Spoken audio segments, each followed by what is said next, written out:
ठंड का मौसम है, लेकिन चिंता की कोई बात नहीं।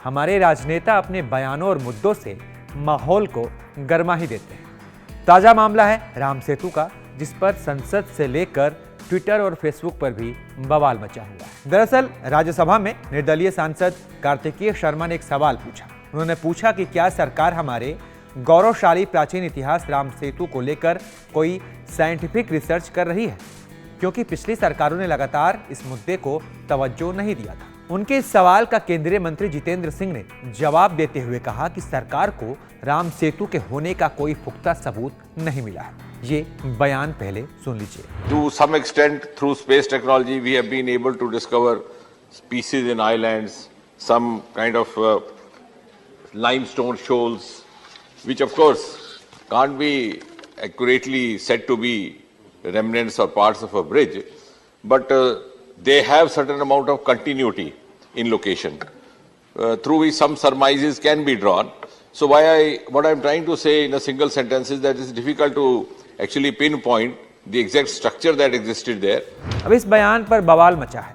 बवाल क्यों मचा है ये समझिए। आज से पहले कांग्रेस के नेता राम सेतु को काल्पनिक बता चुके हैं, जिस पर भाजपा उस समय हमला बोलती थी, और अब जितेंद्र सिंह खुद राम सेतु के मामले में कह रहे हैं कि इसके कोई पुख्ता सबूत नहीं। सेतु समुद्रम ये एक परियोजना है जिसका नाम आपने सुना होगा। पहले वाजपेयी सरकार में इस परियोजना को लाया गया था, लेकिन सरकार चली गई और फिर सत्ता में आई कांग्रेस।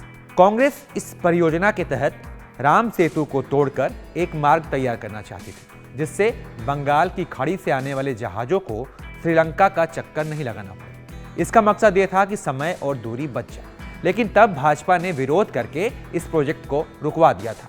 भाजपा का कहना था कि सेतु हमारा गौरवशाली इतिहास है, जिसे तोड़ा या नुकसान पहुंचाना उचित नहीं है। फिर यह मामला सुप्रीम कोर्ट में चला गया।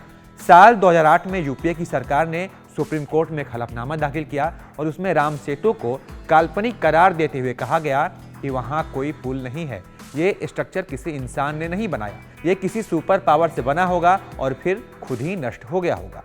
इसी वजह से सदियों तक इसके बारे में कोई बात नहीं हुई है, न ही कोई सबूत है। इसके बाद इस हलफनामे का खूब विरोध हुआ था, जिसके बाद सरकार ने यह कहते हुए उसे वापस ले लिया कि वो सभी धर्मों का सम्मान करती है। लेकिन अब मोदी सरकार के मंत्री ने अपने जवाब में राम सेतु का जिक्र कर सोए हुए जिन को फिर से जगा दिया है और राजनीति इस पर शुरू हो गई है। सबसे पहले पवन खेड़ा का ये बयान सुनिए। देखिए, ये ऐसी सरकार है जो राम के नाम पे वोट लेती है और अब पार्लियामेंट में खड़े होकर खुद कह रही है कि ठोस प्रमाण नहीं है, कोई पक्का प्रमाण नहीं है, वैज्ञानिक प्रमाण नहीं है।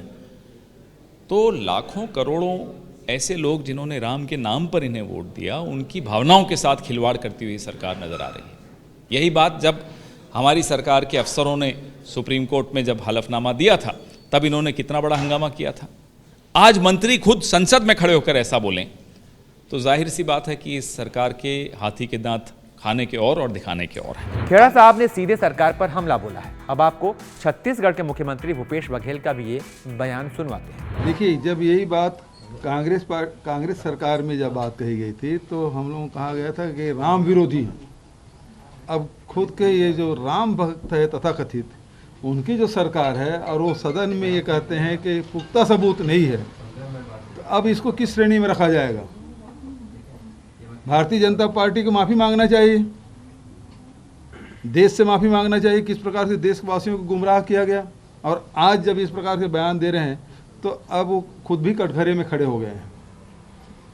तो इसे तो भारतीय जनता पार्टी को देश से माफ़ी मांगना चाहिए।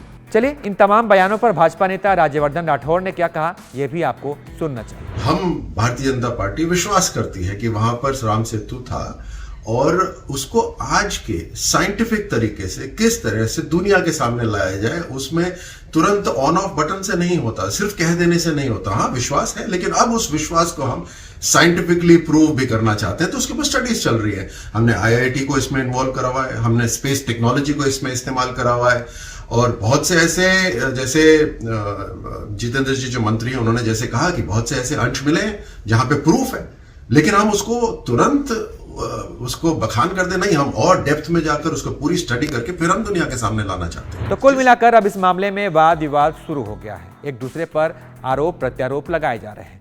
पौराणिक कथाओं के अनुसार भगवान राम ने इस सेतु का निर्माण किया था और लंका पहुंचे थे, लेकिन अब इस राम सेतु के अस्तित्व पर विवाद गहरा गया है। आप इसके बारे में क्या सोचते हैं? आपकी राय हमारे लिए काफ़ी मायने रखती है, इसलिए अपनी बात कमेंट करके हमें ज़रूर बताइए और तमाम अपडेट्स के लिए देखते रहिए ABP लाइव।